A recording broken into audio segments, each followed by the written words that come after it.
You know, right now in the Middle East, there's this incredible battle going on for your online shopping cart. It's the kind of story we all love, a global titan going up against a homegrown hero. But this isn't just about who can deliver a package the fastest. It's really about strategy, about culture, and about a deep, deep understanding of what local shoppers truly want. So let's dive in and figure out how this is actually being won. Okay, so check this out. This one comment from a shopper in Dubai, it just perfectly sums up the whole situation. On the one hand, you've got the default, right? The global giant, Amazon. Everyone knows the name. But that little word, unless, that's everything, isn't it? Unless you can't find what you're looking for, that's the crack in the armor. That's where the local players are finding their opening. So this really lays out the trade-offs that shoppers are making every single day. Look, Amazon, they've got the precision down, right? And that no questions asked return policy, that is so hard to compete with. But Noon, the local competitor, they are absolutely in the fight. The experience might be a little different, sure, but this is the dilemma at the very heart of this e-commerce war. Okay, but here's where it gets really interesting. Because despite everything we just saw, despite Amazon's obvious strengths, the local champion isn't just getting by. It's thriving. It's grabbing market share. It's changing the game. And you have to ask, how? How are they doing it? All right, so let's pop the hood and take a look at the local champion's playbook. We're going to break down the exact strategies that let a homegrown company go toe-to-toe with, well, one of the biggest companies in the world. So meet Noon. Now, Noon launched back in 2016, and you gotta understand, with over $3 billion in investment, this is not some small, scrappy startup. No way.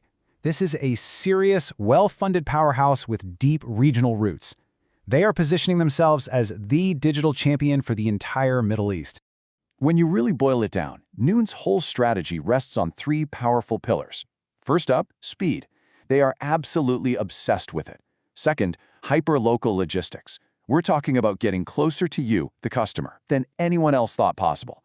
And third, the big one, building a super app ecosystem, something that weaves itself into your daily life. Let's kick things off with speed.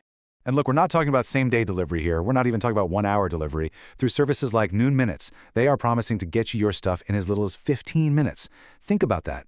That is a complete game changer. It takes e-commerce from something you plan to a total impulse buy. It just completely rewires what we expect as customers. And you might think, okay, that's a cool gimmick, but it's so much more than that. This is actually the real-world application of a pretty powerful business theory called the local logistics advantage.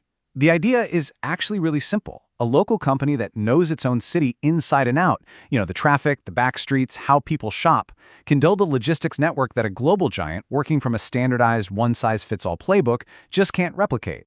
But, getting a package to your door super fast is only one part of the puzzle. To really win, these local champions had to solve one of the biggest headaches in the region's e-commerce scene, payments.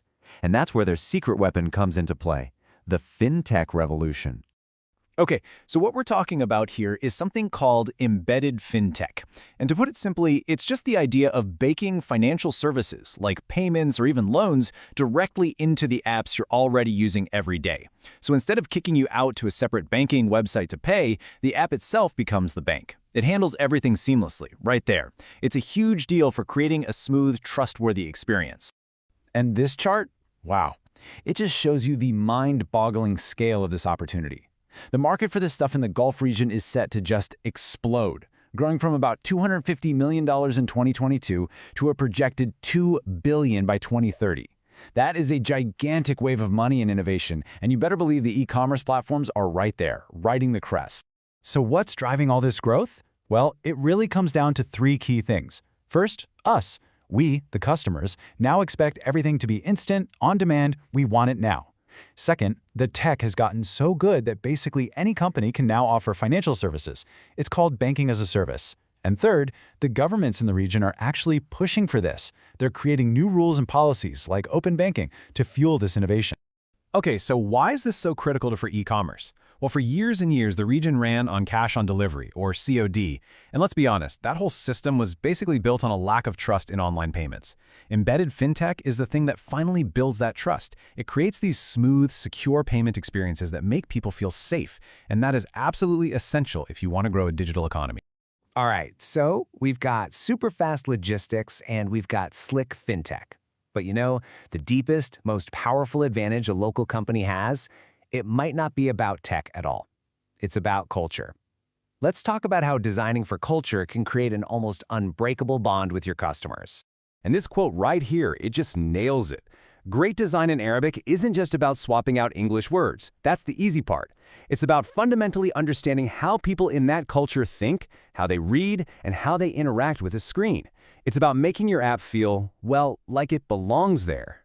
A perfect technical example of this is right-to-left design, or RTL. Because Arabic is read from right to left, you can't just translate the words. The entire interface, the whole logic, has to be flipped.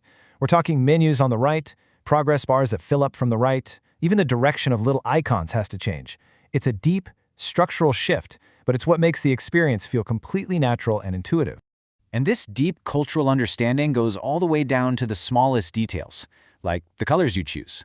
In the Middle East and North Africa, colors aren't just colors. They carry real, profound meaning. So green speaks to prosperity and tradition. Blue gives a sense of trust and security. Gold, of course, means luxury and quality. These aren't just pretty design choices. They're powerful, unspoken signals that build an instant connection with the user. And look, this brings us right back to solving that huge cash-on-delivery problem. When an app just feels right, when it looks and acts in a way that's culturally authentic, it creates this incredible sense of comfort and safety. And that is the foundation of trust you need to get people to finally ditch the cash and embrace digital payments. Okay, so let's put all the pieces together. What have we really learned from watching this e-commerce battle unfold? What does this tell us about the future of the digital world in the Middle East and North Africa? It seems like the winning playbook has 3 crystal-clear chapters. First, you have to master hyper-local logistics. Speed is everything. Second, you've got to leverage embedded FinTech to build trust and make payments invisible. And third, you have to design for a deep cultural connection.